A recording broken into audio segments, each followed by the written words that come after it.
ሰብስክራይብ በማድረግ ቤተሰብ ይሁኑ እና አሁን ይሄ ሰው እንግዲህ በድንገት ዱንያን ተሰናብቷታል ለ55 አመት ያክልም ያልጋ ቁራኛ ሆኖ ነበር ታዳ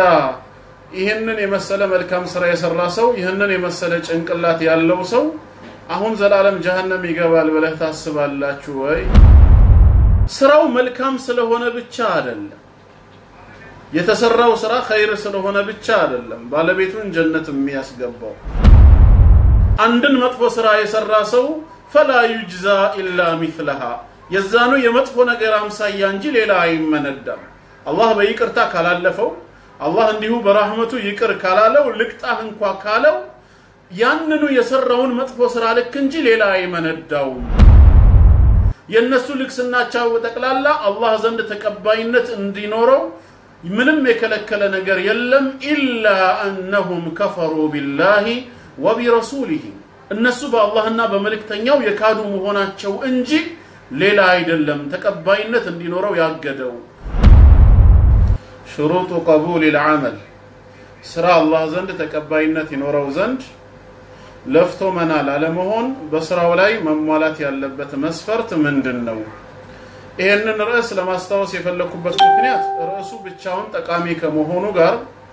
እንደ ተጨማሪ ሰበብ የሆነው ሰሞኑን ፌስቡክ ላይ በእኛው ግሩፕ ውስጥ አንድ ሙስሊም ያልሆነ ሰው ያቀረበው ጥያቄ ነው ስቲቨን ሃውኪንግን በተመለከተ ማለት ነው ምን ፈልጎበት እንደሆነ እንጃ ወደ ግሩፓችን መጥቶ ስቲቨን ሃውኪንግ የሰራቸው ስራዎች ሰውየው ምን ያህል አእምሮ ምጡቅ እንደሆነ ገለጸና እና አሁን ይሄ ሰው እንግዲህ በድንገት ዱንያን ተሰናብቷታል ለ55 አመት ያክልም ያልጋ ቁራኛ ሆኖ ነበር ታዳ ይሄንን የመሰለ መልካም ስራ የሰራ ሰው ይሄንን የመሰለ ጭንቅላት ያለው ሰው አሁን ዘላለም ጀሃነም ይገባል ብለህ ታስባላችሁ ወይ ጀሃነም ይገባል ብላችሁ ታስባላችሁ ወይ የሚል ጥያቄ ያቀረበልኝ ከ5 ከ6 አመታት በፊት በፓልቶክ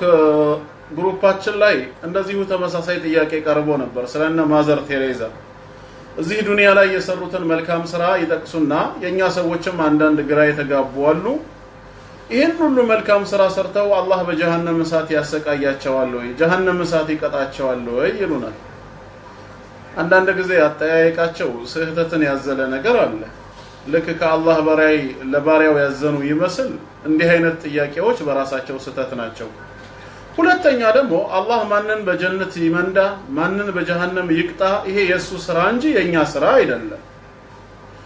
እኛ እንደበራልን እንደተገለጸልን በቁርአን ላይና በሐዲስ ላይ የመጣውን እውነት ነው ለሰዎች የምንናገረው እንጂ በነፍስ ወከፍ ጣልቃ ገብተን እከሌን አላህ በጀሃነም እሳት ይቀጣዋል እከሌን ደግሞ ይመራዋል ብለን የአላህ ግምጃ ቤት አይደለንም ይሄንን እኛ የምንናገረው ጥያቄው በራሱ ስህተት ከመሆኑ ጋር ነገር ግን ሰዎች ግራ እንዳይጋቡ በጉዳዩ ላይ አንድ ማስተማር የምፈልገው ነገር አለ አንድ ስራ አላህ ዘንድ ተቀባይነት የሚኖረው ባለቤቱም በአኺራ በስራው ላይ ፍሬያማ የሚሆነው ምን ነገሮችን ሲያሟላ ነው ስራው መልካም ስለሆነ ብቻ አይደለም የተሰራው ስራ ኸይር ስለሆነ ብቻ አይደለም ባለቤቱን ጀነት የሚያስገባው የኢስላም ሊቃውንቶች ቁርአንና ሐዲስን መሰረት አድርገው እንደነገሩን በስራው ላይ 3 መስፈርቶች መሟላት አለባቸው አላህ ዘንድ ተቀባይነት እንዲኖረው ፍሬያማ በመሆን ለባለቤቱ በአኺራ አጅርን ያሰጠው ዘንድ ስራው 3 ነገርን ያሟላ መሆን አለበት ከሶስቱ አንዱ ከጎደለ ስራው ተቀባይነት የለውም ማንንም ይሁን ማን ይሄንን ነገር ነው ላስታውሳችሁ የምፈልገው እኔም እናንተም አውቀን እንድንተገብርበት ከተሳሳተ አመለካከት እንጠነቀቅ ዘንድ ስራ አላህ ዘንድ ተቀባይነት እንዲኖረው ምን መስፈርት ማሟላት አለበት ርዕሱ ይሄ ነው ከዛ በኋላ ማንንም ይሁን ማን በዚህ መስፈርት መሰረት ራሱን መመዘን ይችላል ማለት ነው እንደ እስላም አስተምህሮ መሰረት አንድ ስራ መልካም ከመሆኑ ባሻገር ይህን መልካም ስራ የሰራው ሰው አላህ ዘንድ ተቀባይነት እንዲኖረው ስራው ፍሬያማ እንዲሆን መሟላት ካለበት አንደኛው መስፈርት ኢማን ነው ግለሰቡ አማኝ መሆን አለበት በአላህና በመጨረሻ ቀን ያመነ ሙስሊም መሆን አለበት በኩፍር ህይወት ውስጥ እያለ ከክህደት አስተሳሰብ ሳይላቀቅ የሚሰራው ማንኛውም መልካም ስራ በአኺራ ምንም አይጠቅመውም ለባለቤቱ በአኺራ ተጠቃሚ እንዲሆን በመጨረሻው ዓለም ከጀሃነም እሳት ተርፎ ጀነትን ያገኝ ዘንድ ያመነ ሙስሊም መሆን አለበት በአላህና በመጨረሻ ቀን ካላመነ የመጨረሻውን ዓለም ተስፋ የሚያረግ ሰው ካልሆነ ጀሃነምን የሚፈራ ጀነትን የሚከጅል ሰው ካልሆነ ስራው በመጨረሻው ዓለም አይጠቅመውም የመጀመሪያው መስፈርት ግለሰቡ ሙስሊም መሆን አለበት ከእምነት በኋላ ነው አላህ ከባሮቹ ስራን የሚቀበለው በክህደት ህይወት ውስጥ ይያሉ ስራቸውን አላህ በመቀበል ለጀነት ፍሬያማ አያደርጋቸውም ነው የምንለው ይሄ አንደኛው መስፈርት ነው ለዚህ መስፈርት እጅግ ብዙ ቁርአናዊ ማረጋገጫዎች አሉን ጌታችን አላህ በሱረቱ ኒሳ ምዕራፍ 4 ቁጥር 124 ላይ ይናገራል በምዕራፍ 4 ቁጥር 124 ላይ አዑዙ ቢላሂ ሚነሽ ሸይጣኒር ረጂም ومن يعمل من الصالحات من ذكر أو أنثى ወንድ ወይም ሴት ሆኖ ከመልካም ስራ የሚሰራ ሰው ይላል ከወንድም ይሁን ከሴት መልካም ስራን የሚሰራ ሰው وهو مؤمن እርሱ አማኝ ሆኖ ሙስሊም ሆኖ ነው መስፈርቱ አማኝ ሆኖ ከወንድ ወይ ከሴት መልካም ስራን የሚሰራ فأولئك يدخلون الجنة እንዲህ አይነት መልካም ሰሪዎች እንዲህ አይነት አማኞች ጀነትን ይገባሉ ولا يظلمون نقيرا በተምር ፍሬ ውስጥ ያለውን የፍሬው ላይ ያለውን ነጥቡን ያክል እንኳን አይበደሉም ስራቸውን በማጉደል ወይም ያልሰሩትን ኃጢያት በላያቸው ላይ በመጫን በተምር ፍሬ ውስጥ ያለን ነጥብን እንኳን ያህል ነገር አይበደሉም ይላል አላህ ስራቸው ፍሬያማ እንዲሆን ምን መሆን አለባቸው አለ የሚሰሩት ስራ መልካም መሆኑ ብቻ አይደለም ወንድም ሆነ ሴት መልካም ስራን የሚሰራ አለና وهو مؤمن እርሱ አማኝ ሆኖ ነው ያለው ሸርጡ ምንድነው አንደኛው መስፈርት ማመን ግድ ነው ሙስሊም መሆን አለበት ነው ተጨማሪ ሱረቱ النحل ቁጥር 97 ምዕራፍ 16 ቁጥር 97 ላይ من عمل صالحا መልካም ስራን የሰራ ሰው ይላል ጌታችን አላህ من ذكر أو أنثى كوندم هنا كسيت ملكام سران يسر سو وهو مؤمن ارسو امان هنو كوندم هنا كسيت ملكام يسر سو فلنحيينه حياة طيبة ملكام هنا حيوة جناب دنيا أننا نروالن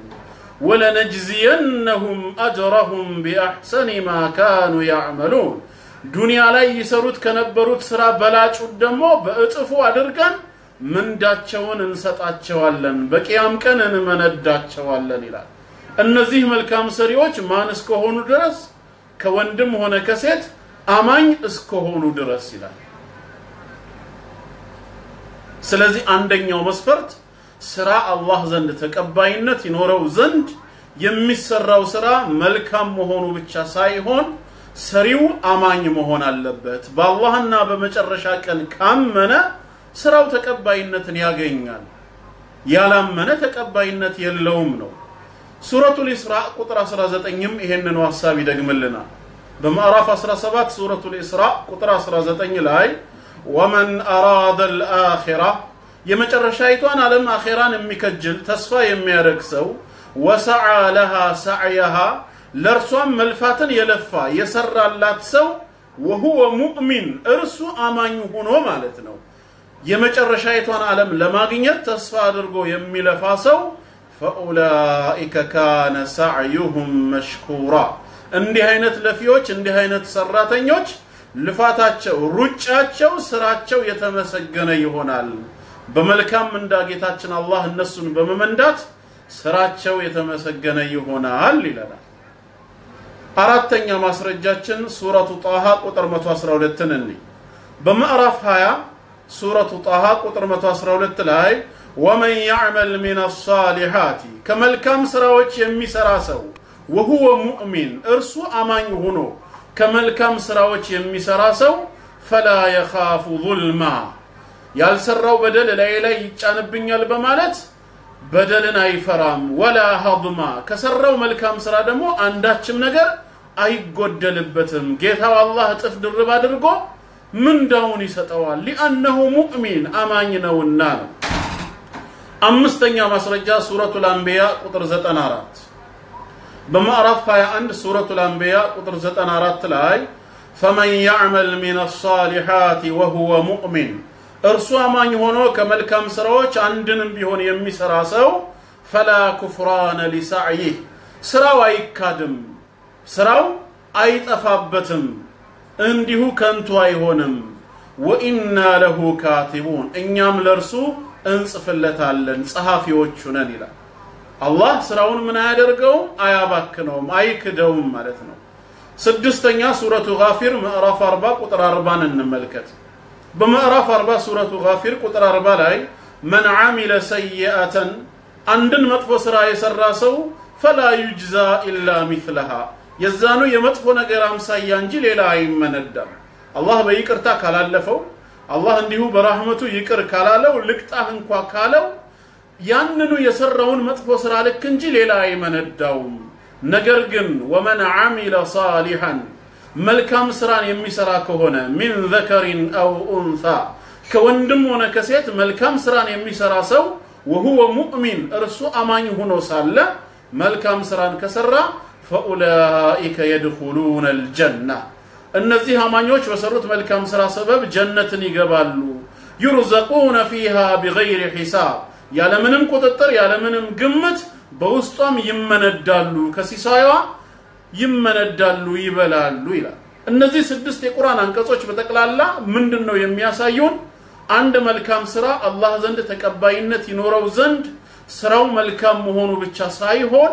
ባለቤቱ አማኝ መሆን አለበት በእምነት የካደ ካፊር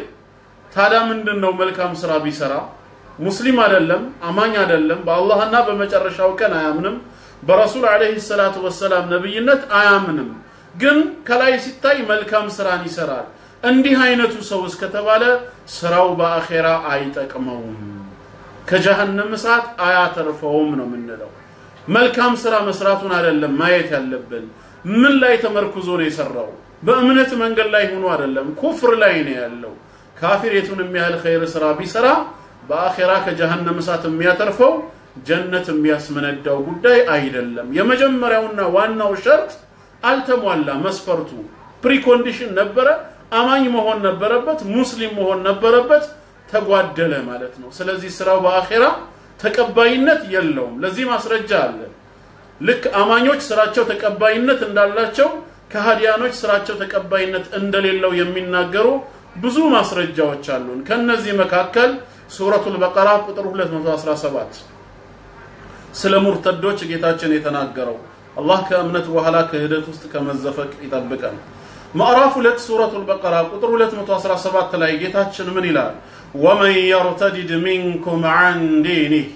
ከናንተ መሐከል ከሃይማኖቱ የሚመለስ ካለ ይላል ወደ ኩፍር ማለት ነው ወደ ጨለማ ህይወት ወደ ክህደት ሃይማኖቱን እስልምናን በመተው የሚመለስ ሰው ካለ فيموت وهو كافر ተመልሶ ተውበት ሳያደርግ በዛው ክህደቱ ከሞተ ይላል በዛው ክህደቱ ከሞተ فأولئك حبطت أعمالهم እነዚህ ሰዎች መጀመሪያ ላይ ይሰሩት የነበረው መልካም ስራ ሁሉ ተበላሸችባቸው ተበላሻለች في الدنيا والآخرة በመድራዊ ህይወቱም ሆነ በመጨረሻይቱም ዓለም ስራቸው በተቀላላ ይበላሻል ከሃዲ በመሆናቸው ሰበብ وأولئك أصحاب النار ይልቁኑ እነዚህ ሰዎች የእሳት ጓዶች ናቸው هم فيها خالدون በውስጧም በጀሃነም እሳት ዘውታሪዎች ናቸው ነው የሚለው ከእምነት በኋላ ክደዋል ወደ ኩፍር ገቡ የካዱ በመሆናቸው ምክንያት ይሰሩት የነበረው ስራ ሁሉ በዱንያም በአኺራም ተበላሸባቸው ውጤቱ ምን ሆነ ጀሃነም እሳት ከሚዘወትሩት ሆኑ ካፊር የቱንም ያህል መልካም ስራ ቢሰራ ከእሳት ሊያተርፈው ጀነትም ሊያስገባው አይችልም ነው ተጨማሪ ማስረጃ አለን ለሙናፊቆች የተሰጠ ትእዛዝ ነው ያው ትእዛዙ بمعنى الاخبار ነው መናገር ነው ስለነሱ ሱረቱ ተውባ ቁጥር 53 እስከ 54 ቁጥር 53 እስከ 54 ባለው ላይ ስለ መናፍቃን ጌታችን አላህ ምን ይላል? ያው ከሃዲዎች ማለት ነው። ቁል በላቸው እነዚህን ሰዎች አንፊቁ ጠውዓ ማንም ሳያስገድዳችሁ ታዛዥ ሆናችሁ ከፈለጋችሁ ለግሱ አው ከረሃ ወይም ያለ ምርጫችሁ ተገዳችሁም ቢሆን ለግሱ ሰደቃን ስጡ ለን يتقبل منكم ከናንተ ግን ማንም አይቀበላችሁም ማለት ሰደቃችሁን እኔ አልቀበለውም ለምን ኢነኩም ኩንቱም ቀውመን ፋሲቂን ከኔ ትእዛዝ የወጣችሁ ከመልእክተኛው ትእዛዝ ያፈነገጣችሁ አመፀኞች በመሆናችሁ ነው ከሃዲዎች ስለሆናችሁ የምታደርጉት ነፈቃ የምታደርጉት ልገሳ በፍጹም ተቀባይነት የለውም وما منعهم أن تقبل منهم نفقاتهم إلى የነሱ ልክስናቸው ተቀላላ አላህ ዘንድ ተቀባይነት እንዲኖረው ምንም የከለከለ ነገር የለም ኢላ انهم كفروا بالله وبرسوله እነሱ በአላህና በመልእክተኛው የካዱ መሆናቸው እንጂ ሌላ አይደለም ተቀባይነት እንዲኖረው ያገደው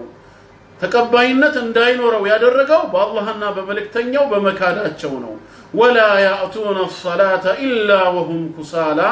صلاتهم يتسلاچو ሆነው እንጂ አይመጡም ለመስገድ ولا ينفقون إلا وهم كارهون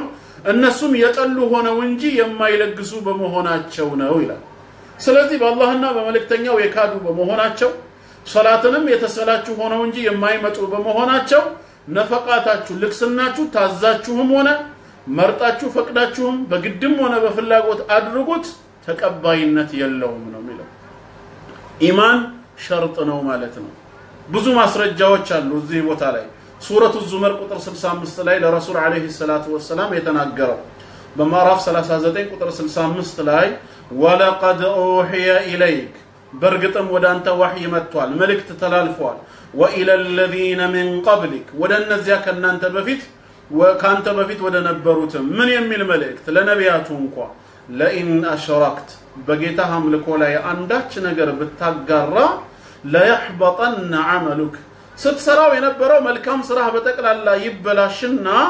ወለተኩነን من الخاسرين ከከሳሪዎች ትሆናለህ መባልን ወዳንተም ይላል ወደ ረሱል አለይሂ ሰላቱ ወሰለም ካንተ በፊት ወደ ነበሩት መልእክተኞች ተላልፏል አላህ በነቢያት በኩል ተከታዮቹን ነው የሚያናግረው ምክንያቱም ነቢያቶች ያሻርካሉ ተብሎ በፍጹም አይታሰብምና ማለት ነው ስለዚህ አንድ ሰው ካሻረከ ጣዖት አምልኮ እስከተዘፈቀ ይሰራው የነበረው መልካም ስራ ሁሉ ምን ይሆናል ዶጋመድ ይሆናል ማለት ነው ተውበት አድርጎ እስካልተመለሰ ድረስ ስራው ተቀባይነት የለውም ነው ግዴታ ስራቸው ተቀባይነት እንዲኖር በእምነት መንገድ ውስጥ ያሉ መሆን አለባቸው እነዚህ ማስረጃዎች በተቀላላ ቁርአናዊ ናቸው ወደ ሐዲስም ስንገባ እናታችን አይሻ ረዲየላሁ ዐንሃ ለረሱል ሰለላሁ ዐለይሂ ወሰለም እንዴት ትላለች ያ ረሱላህ አንቱ የአላህ መልእክተኛ ሆይ ኢብኑ ጁድዓን አለች ኢብኑ ጁድዓን ማለት ካነ ፊል ጃሂልያ በጃሂልያ የነበረ ሰው ነው እናም የሲሉ الرحيم ዝምድናን ይቀጥል ነበር ወይطعሙ المسكين ምስኪኖችን ያበላ ነበር فهل ذاك نافع ይሄ ነገር ይጠቅመዋል አለች በአኺራ ለሱ ይጠቅመዋል ዝምድና መቀጠሉ ምስኪኖችን ማብላቱ ይጠቅመዋል ወይ قال እሳቸውም አሉ لا ينفعه በአኺራ ምንም አይጠቅመውም ምንም አይጠቅመውም ለምን انه لم يقل يوما بغفر لي مرحبا ተመልሰናል እና አንድም ቀን ምን ብለው አያውቅም አሉ ምክንያቱም ሲናገሩ انه لم يقل يوما አንድም ቀን ብለው አያውቅም رب اغفر لي خطيئتي يوم الدين ጌታዬ ሆይ ኃጢያቴን የፍርዱ ቀን ማረኝ ብሎ ጌታውን ተማጽኖ አያውቅም ስለዚህ ይሄ ሰው ይሄንን ካላመነና ካልተማጸነ ዝምድና መቀጠሉ ምስኪኖችን ማብላቱ በአኺራ አይጠቅመውም ነው ተግባባናው የመጀመሪያው መስፈርት አማኝ መሆን አለበት የሚለው ምን ሆኗል ፈርሷልና እሱ ላይ አንደኛው ሸርጥ እንግዲህ ይሄ ነው ታዳ ካፊር በአኺራ ካልተጠቀመ በአኺራ የማይጠቀም ከሆነ ምንድነው በሚሰራው መልካም ስራ የሚጠቀመው ከተባለ እዚሁ ዱንያ ላይ ነው በሚሰራው መልካም ስራ አላህ እዚሁ ዱንያ ላይ ነው የሚጠቅመው ዱንያ ላይ ይተካለታል ወይ ሲሳዩን ያሰፋለታል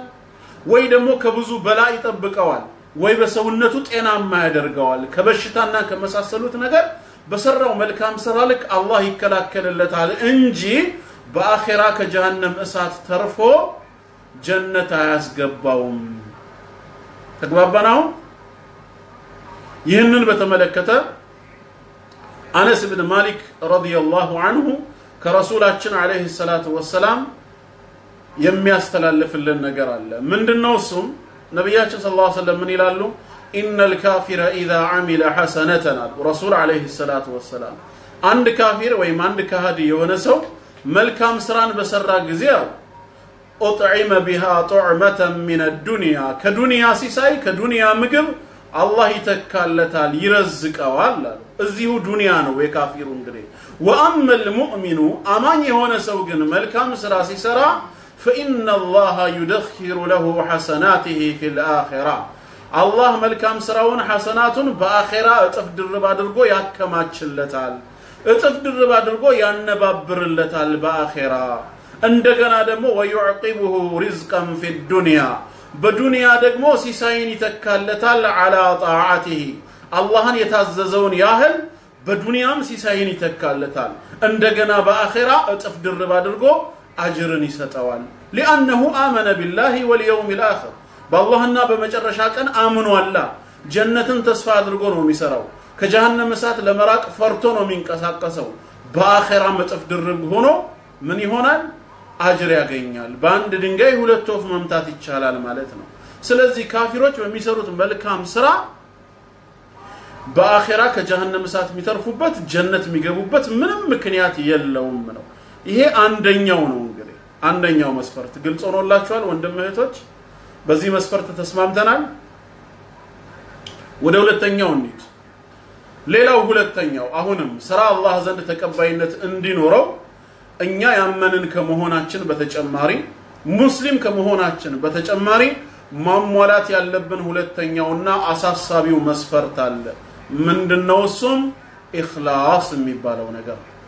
የሚሰራው ስራ አንተ ተኩነ ሊላህ ወሊወጅሂላህ ለአላህ ብቻ ተብሎ መሆን አለበት የጌታችን ፊት ብቻ ታስቦበት መሆን አለበት አላህ ይወፍቀን አማኝ ከመሆናችን ጋራ ሙስሊም ከመሆናችን ጋራ ነገር ግን የሰዎችን ሙገሳ የሰዎችን መስማት የሰዎችን አድናቆት ፈልገን ከሆነ የሰራነው ሪያ እና ሱምዓ ማለት ነው እዩልኝ ስሙልኝ ከተቀላቀለ ስራው ራሱ ተበላሽቷል ጌታችን የሚለን እንዲያዩላችሁና እንዲሰሙላችሁ ወደ ሰራችሁት ሰዎች ሂዱና ከነሱ ተቀበሉ ነው የሚለው ከኔ የምታገኙት ነገር የለም በኢኽላስ የኔን ፊት ለማየት ከቅጣቴ ለመትረፍ ነይታችሁ አልሰራችሁትም ስራችሁ ኢኽላስ ሊኖረው ይገባል ትንሹን ሽርክ ልንርቅ ይገባል እንዲሁም ትልቁን ኢኽላስ ሲባል አሁን ትልቁንም ሽርክ ያካትታል እንደገና በመንሰራው ኸይር ስራ ላይ ለአላህ እንጂ ለፍጡርም አለማድረግ እምንሰግደው ለጌታ አላህ ከሆነ በኢኽላስ ልንሰግድ ይገባል ለፍጡር አንሰግድም ይሄ ትልቁ ሽርክ ውስጥ ይከተናል ማለት ነው ኢኽላስ በራሱ ሌላ መስፈርት ነው አማኝ ከመሆናችን ባሻገር በኢኽላስ ነው መስራት ያለብን አንድን ስራ ስንሰራ አድራሻ ሊኖረን ይገባል አላማ ሊኖረን ይገባል ይሄን ኸይር ስራ ለምንድን ነው የምንሰራው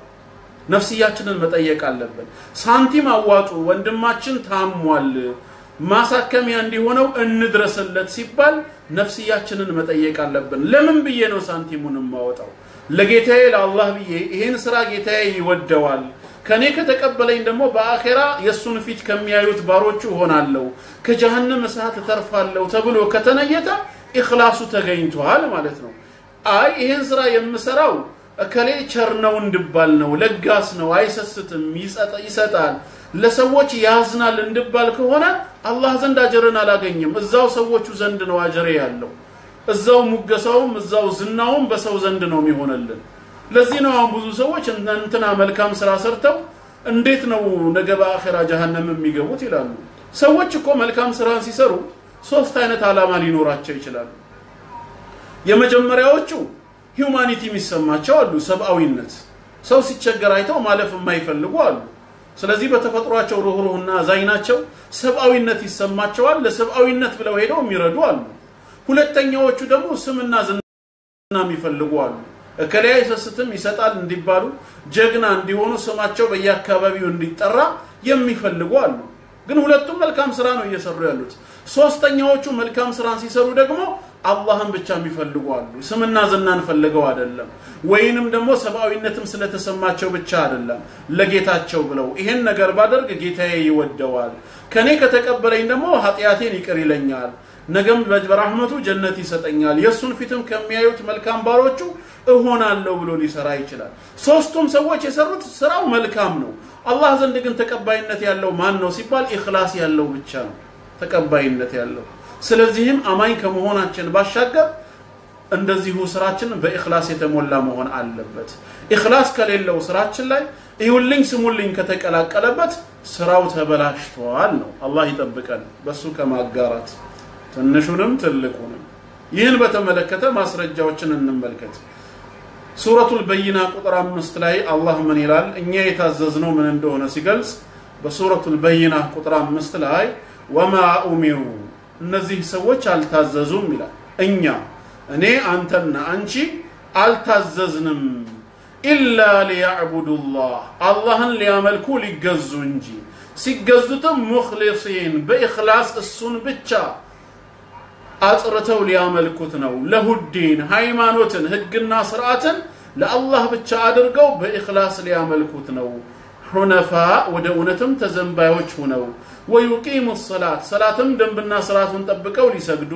ወይኡቱ الزكاه ምጽዋትንም በአግባቡ ለሚገባው ሰው ሊሰጡ እንጂ በፍጹም ከዚህ ውጪ አልታዘዙም ይላል እና እዚህ ጋር ከታዘዝነው ውስጥ አንዱ ምንድነው ኢኽላስ ነው በኢኽላስ አላህን መገዛት አላህን ማምለክ ነው የታዘዝነው ኢኽላስ የሌለው ስራ ከንቱ ይሆናል ማለት ነው ስራው የቱንም ያህል ቢበዛ መጠኑ የቱንም ያህል ቢገዝ ኢኽላስ ሊኖር ግድ ነው በሌላም አየት ላይ እንደዚሁ ይናገራል ሱረቱል ካህፍ የመጨረሻው አየት በማዕራፍ 18 ቁጥር 110 ላይ ቁል በላቸው ይላል ለረሱል አለይሂ ሰላቱ ወሰለም ኢንማ አነ በሸሩ مثلكم እኔ ባፈጣጣሪ እንደናንተ ቢጤያችሁ ሰው ብቻ ነኝ ሌላ አይደለሁም መልአክ አይደለሁም ከጂኒ ወገንም አይደለሁም አምላክም አይደለሁም የአምላክም ልጅ አይደለሁም እኔ ቢጤያችሁ ሰው ብቻ ነኝ ባፈጣጣሪ ከናንተ ግን የሚለየኝ ምንድነው ዩሃ ኢለየ ወደኔ ወህይ ይወረዳል ከአላህ ዘንድ መልእክት ይመጣል አንማ ኢላሁኩም ኢላሁ ዋሂድ አምላካችሁ አላህ አንድ አምላክ ብቻ ነው የሚለው ወህይ ወደኔ የሚወረድልኝ ቢጤያችሁ ሰው ነኝ ይሄ ወህይ ወደኔ መጥቷል ስለዚህ فمن كان يرجو لقاء ربه ነገ ከሞት በኋላ የጌታውን መገናኘት ተስፋ የሚያደርግ ሰው አላህን አያዋለው ብሎ ተስፋ የሚያደርግ ሰው فليعمل عملا صالحا አንደኛ መልካም ስራን ይስራ ስራው ያማረ መሆን አለበት መጥፎ ስራን ሳይሆን መልካም ስራን ይስራ ሁለተኛ ولا يشرك بعباده ربه احد በጌታው አምልኮ ላይ አንዳችንም እንዳያጋራ ነው የሚለው በኢኽላስ አላህን ብቻ ሊያመልክ ይገባል ነው ይህንን ነው ልናደርግ የሚገባን ነው ይህንን በተመለከተ አንድ የሚያስፈራ ሐዲስ አለ አላህ በረህመቱ ነጃ ይበላል እዩ ለአላህ ብሎ አለመስራት መጨረሻ በአኺራ የሚያስከትለውን ጉዳት በተመለከተ ሙስሊም በዘገቡ ሰሂህ ዘገባ ከአቢ ሁረይራ ረዲየላሁ ዐንሁ የተላለፈ ሐዲስ አለ عن أبي هريرة رضي الله عنه قال سمعت رسول الله صلى الله عليه وسلم يقول كأبي هريرة عند تلالفوا يا الله ملكتنيا ويم رسولاتنا صلى الله عليه وسلم أنده سيلو سماه الشوارع من قالوا يا الله ملكتنيا أول الناس يقضى فيه يوم القيامة ثلاثة نجي قيام كان كسوج مجمرة فرد ميزان لا يمي كربوت فرد وساني يمي تلالف باتشو ሶስት አይነት ሰዎች ናቸው አሉ አላህ ነጃ ይበለን ከነዚህ ማን ናቸው አንደኛ ረጁሉን ኢስቱሽሂደ ሰማዕት ሆኖ የሞተ ሰው ይመጣል በአላህ መንገድ ላይ ጠላትን ሲታገል ሰማዕት ሆኖ ሸሂድ ሆኖ የሞተ ሰው አላህ ዘንድ ይቀርባል ኡቲየ ቢሂ ፈዐረፈሁ ኒዕመሁ ፈዐረፈሃ አላህ ለሱ የዋለለትን ኒዕማውን ጸጋውን ያሳውቀዋል እሱም ያውቃል ያምናል فقال كزام ጌታችን ይለዋል ما عملت فيها በዚች ጸጋዬ ባንተ ላይ ባፈሰስኩበት ጸጋዬ ምንድን ነበር የሰራህበት ብሎ ይጠይቀዋል ምን ይላል ይሄም ሰው ሰማዕት ሆኖ ሸሂድ ሆኖ የሞተው ሲናገር قال قاتلت في سبيلك حتى استشهدت ጌታዬ ሆይ ሰማዕት ሆኜ እስከሞት ድረስ ይሄው ባንተ መንገድ በዲንህ ተጋደልኩኝ ህይወቴን አሳልፌ ሰጥቼ ሸሂድ እስክሆን ድረስ ነው የተጋደልኩት ይሄን ነው የሰራሁት ሲለው ጌታችን ምን ይለዋል ቃለ ከذبت ዋሸህ ይለዋል ዋሽተሃል انما اردت ان يقال فلان جري አንተማ ፈልገህ የነበረው እከሌ ጀግና ነው አይፈራም እንድትባል ነበር فقد قيل እንደነየትከውም ተብሎልሃል ጀግንነት በሰዎች ዘንድ ተወስቶልሃል የኔን ፊት ፈልገህና ከጅለህ ግን ስላልሰራህ እኔ ዘንድ ምንም መታገኘው የለምና فأمر به فسحب على وجهه حتى ألقي في النار በፊቱ ተጎትቶ ጀሃነም እሳት ውስጥ እስኪወድቅና እስኪወረወር ድረስ እንዲጣል ጌታችን ትእዛዝን ይሰጣል ሸሂድ ሆኖ ሰማዕት ሆኖ የሞተው ሰው በፊቱ እየተጎተተ ጀሃነም እሳት ይገባል አላህ ይጠብቃል ሸሂድነቱ አልነበረም ጀሃነም እሳት የከተተው የሸሂድ ዋጋውና አጅሩ ጀነት ነበር እሱ ግን ለምንድነው ጀነት የገባው ሸሂድነትን ለማግኘት ሲወጣ አላማው ተሳስቶ ነበር ስለ ጀግንነቱና ስለ ዝናው ነበር እንጂ ሲያስብ የነበረው ለጌታዬ ብዬ ብሎ አልነበረም ኢኽላስ እጅግ በጣም ከባድ ነገር ነው አላህ ይወፍቀንና ከዛ በኋላ ሁለተኛው ደግሞ ይመጣል ورجل تعلم العلم وقرأ القرآن علما ሃይማኖታዊ ዕውቀትን የተማረ ቁርአንን የቀራ ሰው ይመጣል فأوتي به فعرفه نعمه فعرفها ጸጋውን አላህ ያሳውቀዋል እሱም ያምናል فقال ما عملت فيها ምን ሰራህበት ብሎ ጌታችን ይጠይቀዋል በዚህ ዕውቀት በዚህ ቁርአን ምን ሰራህበት ሲለው قال እሱም ይላል تعلمت العلم وقرأت القرآن وعلمته فيك علምን ዕውቀትን ተማርኩኝ ቁርአንንም ቀራሁኝ ከዛ በኋላ ላንተ ብዬ ሰዎችን አስተማርኩበት ብዙዎችን ከጨለማ ሰበብ ሆኜ አወጣኋቸው ይላል قال كذبت ጌታችን አላህን ዋሸህ ይለዋል አንተ ዋሽተሃል انما اردت ان يقال فلان عالم وفلان قاري አንተ ፈልገህ የነበረው እከሌ ዓሊም ነው ሊቅ ነው እንድትባል ነው እከሌ ቃሪ ነው ማሻአላህ ይቀራል እንድትባል እንጂ ለኔ ብለህ አይደለም ይሄንን የሰራኸው ይለዋል አላህ የሰዎችን ልብ ያውቃል ስለዚህም فقد قيل ያልከው ነገር ሁሉ ያሰብከው ተሳክቶልሃል ተብለሃል فأمر به فسحب على وجهه الى النار ከዛም በፊቱ እየተጎተተ ጀሃነም እሳት ውስጥ እንዲወድቅ አላህ ያዛቸዋል ማለት ነው መላእክቶቹን ባሪያዎቹን ሶስተኛው ሰውዬ ይመጣል ማለት ነው ከዛ በኋላ ورجل آتاه الله من انواع المال የገንዘብና የሀብት ክምችትን የሀብት አይነትን የሰጠው ሰው ይመጣል እሱም አላህ ጸጋውን ያሳውቀዋል እሱም ያምናል ምን ሰራህበት ብሎ ይጠይቀዋል በዚህ ገንዘብ ምን ይላል እሱም فقال ما تركت من شيء تحب ان ينفق فيه الا انفقت فيه لك አንድም ስፍራ ላይ አንተ እንዲለገስና ሳንቲም እንዲወጣ በመትፈልገው ሁኔታ ትቻላውቅም ያወጣሁኝና የለገስኩኝ ቢሆን እንጂ ይላል ላንተው ብዬ የሰጠው ቢሆን እንጂ አንድም ቦታ ሳልሰጥ አንተ የምትወደው ሆኖ የተውኩት ቦታ የለም ይህንን በሚናገር ሰዓት قال كذبت ጌታችንን ምን ይለዋል ዋሽተሃል انما اردت ان يقال فلان جواد አንተ ፈልገህ የነበረው እከሌ ቸር ነው ለጋስ ነው ይሰጣል አይሰስትም እንድትባል እንጂ የኔን ፊት ፈልገህ አይደለም ስለዚህ فقد قيل ተብሎልሃል ተወርቶልሃል ዝናህ ከፍ ተደርጓል እኔ ዘንድ የምታገኘው የለምና فأمر به فسحب على وجهه حتى ألقي في النار እሳት ላይ እስኪወረወር ድረስ በፊቱ ተጎትቶ ጀሃነም እሳት እንዲጣል አላህ ያዛቸዋል ማለት ነው አላህ ይጠብቀን ስለዚህ ምንድነው የምንማረው ሲባል አሁን በተቀሉ የምንሰራው ስራ መልካም ከሆነ ማለት ነው አማኝ ከመሆናችን በተጨማሪ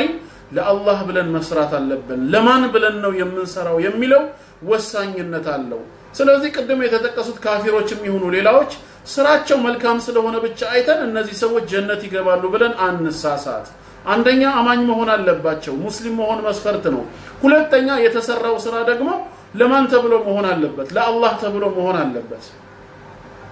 አላህ ሪያ ይውልኝ ስሙልኝ የተቀላቀለበትን አይፈልግም አላህ ኢኽላስ ይወፍቀን ሶስተኛና የመጨረሻው ደግሞ ሌላው መሟላት ያለበት መስፈርት ግለሰቡ አማኝ ከሆነ ሙስሊም ሆኖ ማለት ነው የሚሰራው ስራ ደግሞ እንደገና ኢኽላስ ያለው ከሆነ ሶስተኛና የመጨረሻው ኢትባዕ የሚባለው ነገር ማሟላት አለበት የሚሰራው ስራ የሚሰራው ተግባር ከአላህ ቃልና ከመልእክተኛው ሱና ወይም ከሳቸው ፋና መሰረት ያለው ነገር መሆን አለበት ስራውን ምንጩን ከቁርአንና ከሐዲስ ወይም ከሱና ሊያገኘው ይገባል አለበዛ በራሱ መንገድና በራሱ ፈጠራ ሂዶ አላህና መልእክተኛው ባላዘዙት መልኩ የሚፈጽም ከሆነ ስራው ኢብቲዳዕ ይሆናል ፈጠራ ነው ቢድዓ ከሆነ ደግሞ ተቀባይነት የለውም ነው የሰራው ስራ መልካም ነበር ሰሪውም አማኝ ነው እዩልኝ ስሙልኝም አላለም በእኽላስ ነበር የሰራው ነገር ግን ስራው ሸሪዓ ባዘዘው መንገድ አይደለም ከአላህ ቃልና ከመልእክተኛው ሱና ምንጭንና ፈለግን አግኝቶ ሳይሆን በራሱ መንገድ በአዲስ ፈጠራ ከሰራው ለቢድዓውና ለፈጠራው ሲባል ስራው ምን ይሆናል ተቀባይነትን ያጣል ስለዚህ ሱናን የገጠመ መሆን አለበት መሰረት ያለው ስራ ልንሰራ ይገባናል ማለት ነው ማንኛውም መልካም ስራ ወደ አላህ ያቀርበናል አጅራችንን ከፍ ያደርገዋል ብለን ምናምን ከሆነ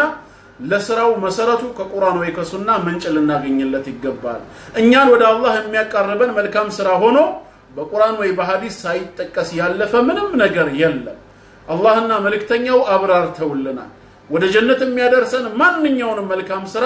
ገልጸውልናል ከራሳችን ፈጠራ ያመጣን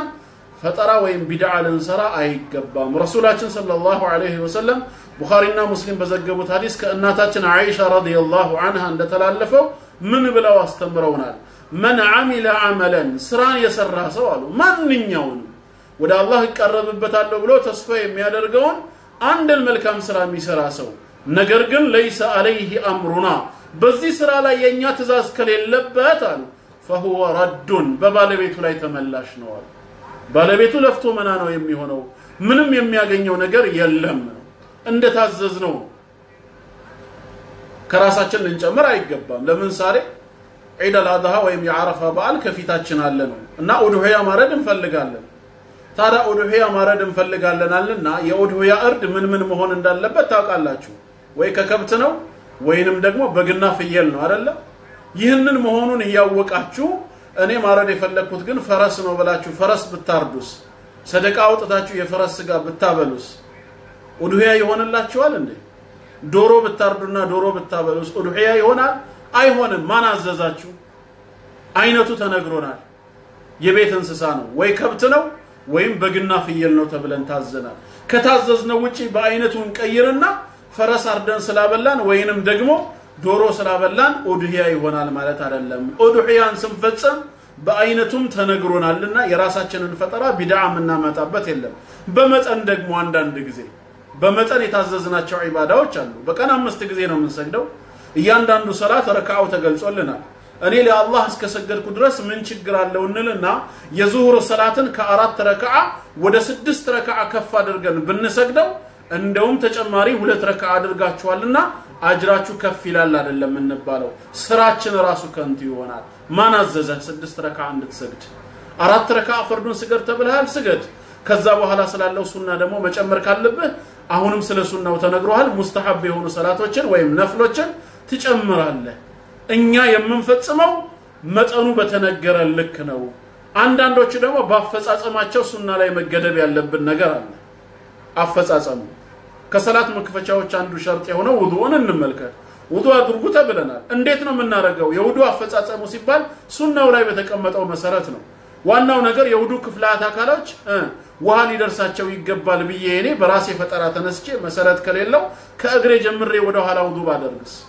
መጀመሪያ እግሬን ባጥብ ቀጥዬ ራሴን ባብስ ከዛ እጄን እስከ ቅርብ ከዛ ፊቴን ባጥብ ከዛ ደግሞ እጄን በመዳፍ ታጥቤ ውዱእ አድርጌያለሁ ብለስ የውዱእ አካላቶች እኮ የውሃው ደርሷቸዋል ዞሮ አልቀረም ነገር ግን ጌታዬ እንዳዘዘኝ ፈክሲሉ ወጁሃኩም እንዳለው ተርቲቡ ዋጅብ ነው በሚለው ራእይ መሰረት ከሄደን ተርቲቡን ገለባበጥ ነው የዛኔ ምን ይሆናል ውዱአችን ተቀባይነትን ያጣል አፈጻጸሙን በቁርአን ወይ በሱና ባገኘነው መሰረት ሊሆን ይገባል ማለት ነው በጊዜ ደግሞ የተገደቡ የዒባዳ ዘርፎች አሉ ከጊዜው ማሳለፍ የማይቻል ከጊዜያቸው ልናሳልፋቸው የማንችል ረመዳን ለምሳሌ አንድ ወር መጾም ከሁለት ወር በኋላ ነው የሚመጣው አላህ ያደርሰን ረመዳንን ስለዚህ የረመዳን ወር ጾምን አንድ ወር የምንጾመው 9ኛ ወር ላይ ነው 8ኛ ወር ሻዕባን ተጠናቆ ቀጣዩ የሚመጣው ወር ረመዳን ነው ተብሏል እኛ ግን የረመዳንን ወር አሳልፈን ከሸዋል ወይም ደግሞ ከ11ኛ ወር ብንጀምርስ ያለ ዑዝር ማለት ነው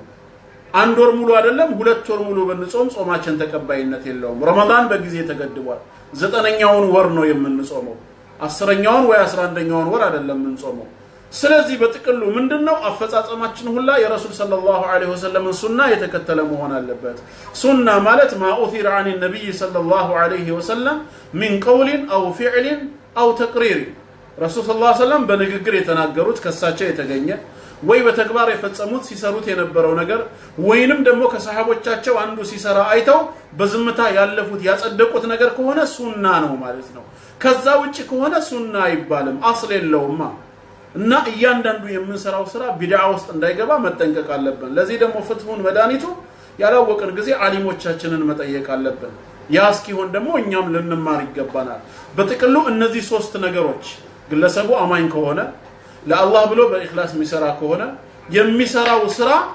በሱናው መሰረት ከተሰራ በአላህ ፍቃድ ትንሿም ትልቅ ፍሬ ታፈራለች ይህንን አይተን ነው ሰዎች ነገ አላህ ይቀበላቸዋል ወይ አይቀበላቸውም እንለው ከዛ ውጪ ወተን ግን እንትና ብዙ መልካም ስራ ይሰራ ነበር ማዘር ቴሬዛ እንዲት አድርግ ነበር እሷ ጀነት ነች ወይ ጀሃነም አንልም በጥቅሉ ከአላህ መልእክተኛው መንገድ ውጪ የሆነ ሁሉ በተቀላላ የጀሃነም እሳት ነው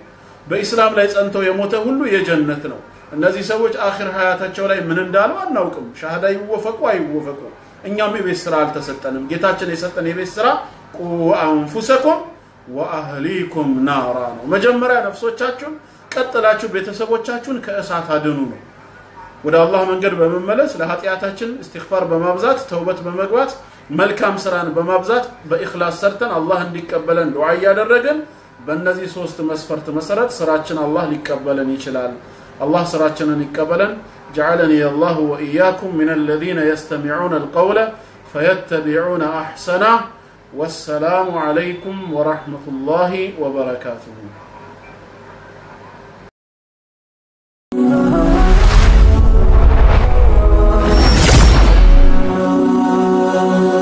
سبسكرايب بمرق بيتساب يهرو